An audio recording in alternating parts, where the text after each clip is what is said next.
પોરબંદરના માછીમારો પર ગુજરાત મેરીટાઈમ બોર્ડની મનમાની, જ્યાં થોડા દિવસ પહેલા બોર્ડે માછીમારોને ભાડે આપેલ ગોડાઉન જર્જરિત હોવાનો સરકારને રિપોર્ટ આપી આ ગોડાઉન ખાલી કરવાની નોટિસ આપી હતી।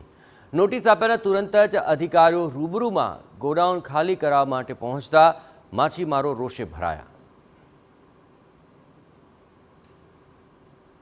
મારો છેલ્લા 3-4 વર્ષ કોરોના પછીના મુશ્કેલીમાં જીવી રહ્યા છે, એની કોઈ પણ લાભ મળતો નથી।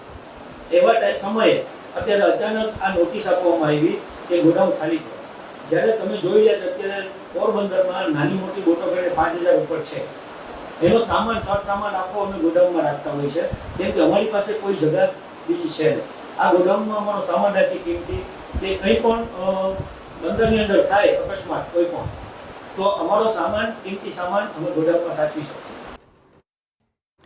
અત્રે ઉલ્લેખનીય છે કે મેરીટાઈમ બોર્ડે ગોડાઉન ખાલી કરવાની નોટિસ આપતા માછીમારોમાં ભારે આક્રોશ જોવા મળ્યો। ત્યારે અધિકારીઓએ સરકારને આપેલ ગોડાઉન જર્જરિત હોવાના રિપોર્ટના સર્વે અંગે માછીમારોનો આક્ષેપ છે કે અધિકારીઓ સર્વે સ્થળ પર નહીં એસી કેબિનમાં બેસીને સર્વે કર્યો છે।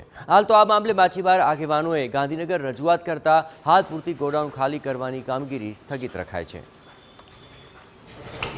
138 નંબરની ટીમનું ગઠન કર્યું છે પોરબંદર જીએમડીમાં, અને આ ટીમ સર્વે કરશે, પરંતુ બંદરની અંદર ગોડાઉન ધારકો અને માછીમારોને પૂછતા આવી કોઈ સર્વે ટીમ સર્વ પર આવી હતી અને આવું કોઈ સર્વે થયું નથી।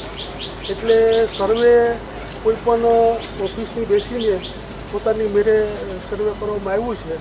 આપને સ્પષ્ટતા કરવા માગું છું કે મને આવી રીતના ડાયરેક્ટ કોઈ પ્રેસ મીડિયા સમક્ષ આવવાનો કોઈ અધિકાર નથી। મેરીટાઈમ બોર્ડ દ્વારા એવો કોઈ અધિકાર આપવામાં આવે છે, તો આ બાબતમાં જે કંઈ સ્પષ્ટતા છે એ ગુજરાત મેરીટાઈમ બોર્ડ કક્ષાએથી આપને મળી શકશે એની મારી વિનંતી છે।